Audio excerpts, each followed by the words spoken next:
Hey, thankfully, the Friday night lights have been burning brightly around here and all across the state of Wisconsin. We are through 2 weeks of the prep football season already, and already some major storylines are developing. And helping me go over some of that, we're going to get some insight from my broadcast partner, Mark Martinez, former UW Badger coach and also high school football coach as well. And welcome on in, Mark. And let's start at the game we were at on Friday night. Of course, we got a lot of in-depth background stuff to on that game because we called it. But an undermanned Madison West team looks pretty darn good at 2-0, don't they? They certainly do, and like we talked about on Friday night, Rich, they only had 25, 26 players suited up, but the players that they had were very talented. They were playing both ways, offense and defense, and they never got tired, so you got to give them a lot of respect. Madison Memorial had a lot of kids out there, and they're looking to kind of switch things up a little bit defensively, but Madison West owned the night. Jaden Stevens in particular just did a monster job on offense and defense. He was the player of the game, and West overall was very impressive for having a smaller squad. Yeah, and we talked about it too. A playoff positioning, got to get the 5 wins in the Big 8 to get to the playoffs. Usually, sometimes a 4-win team's going to sneak in, but 5 wins is the magic number. So West now at 2-0, they got a good shot at it. Another team that's 2-0 and off to a pretty good start, Madison Follette threw a shutout the other night. Absolutely. Madison Follette was one of those teams that the coaches picked to be in the top 3 or 4 in the conference. They're looking good. They're a Madison team that's been pretty consistent. Some of these other Madison teams have had their ups and downs throughout the season, but Follette over the last several years has been one of those teams that competing against the Middletons, the Sun Prairies of the Big 8 for that conference championship. Speaking of the Middleton and Sun Prairies, the Cardinals won at it in Sun Prairie on Friday night. This time it was not even close. 36-7, Sun Prairie runs away with it.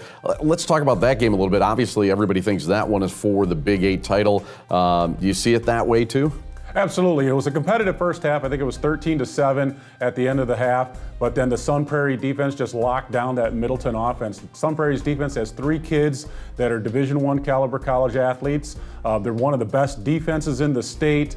They pitched a shutout last week against Madison East, putting up 56 points, outscoring them 56-0. So that defense of Sun Prairie is not only the best in the southern part of Wisconsin here, but might be one of the best defenses in the whole state of Wisconsin, Rich. Another team to talk about real quickly out of the Big 8, Verona. They're 2-0 as well, much to the surprise of a lot of people. Absolutely. Dave Richardson's staff had a lot of heavy graduation losses last year with some key playmakers, and they are usually a running team, so they're already out to a 2-0 start.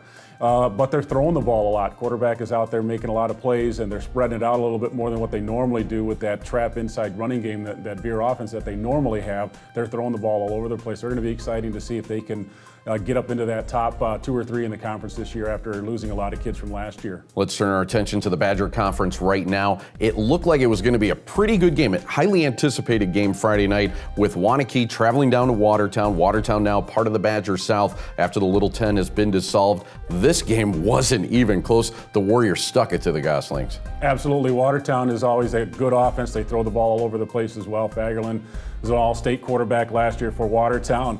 But that Waunakee defense has pitched 2 shutouts in a row. They've outscored the opponents 112-0. Wow. Nobody's scored any points against Waunakee so far. Everybody talks about L.O. Johnson as a running back, JV and Dane as a running back. They have a good quarterback in Nate Carter, so they can obviously score a lot of points on offense. But that defense for Waunakee, the Warriors are playing extremely well right now. They look like not only the class of the Badger Conference, but potentially the class of the whole state. And if I were to rank teams, regardless of enrollment, regardless of division, Sun Prairie and Waunakee might be in the top 5 of all the schools in the whole state of Wisconsin right now. Wow. That's a big statement and a big game coming up for Waunakee. Now, a team we saw in Week 1, Oregon, go into DeForest, win a game there. They went to Mount Horeb. Tell you what, that Mount Horeb team's pretty good. They're going to be clashing against Waunakee this week. Absolutely. Mount Horeb Barneveld has won both games, ironically, 49-20. And they're starting out 2-0. They always have a lot of great athletes down there as well. This is going to be a real test for both teams. Is Waunakee head and shoulders above everybody else in the Badger Conference, or can Mount Horeb Barneveld crack into the top of the conference by knocking off Waunakee? Should be a great contest, and it's down, like you said, it's down at Mount Horeb Barneveld. That might give them a slight edge with the crowd. But with Waunakee, the defense that they're playing and the offense that they have and all the weapons that they have, Waunakee's looking to maintain top of the conference. Big bounce back game for the DeForest Northkeys. We saw them in week 1. We thought that they were going to get that win against Oregon. Oregon came in, surprised everybody. Then DeForest goes on the road all the way down to Monroe. Very tough place to win. And what do you know? They come out with a big win there. They do. Monroe's got that great rushing attack. We saw a little bit of that last year. They just run the ball at you. They rarely throw it.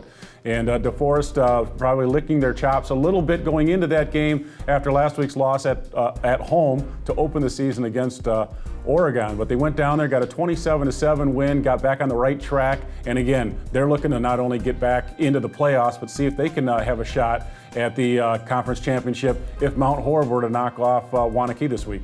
Quickly, we just got about 30 seconds left. Let's highlight the game we're going to be doing. We're going to see the 2-0 Stoughton Vikings in action hosting Edgewood on Friday.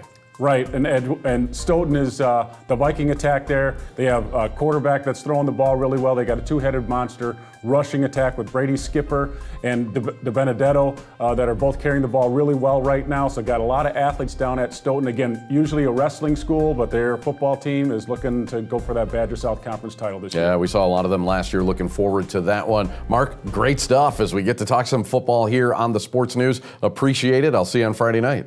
Yes, sir. Brought to you by Conan Automotive, taking care of you by taking care of your family's car.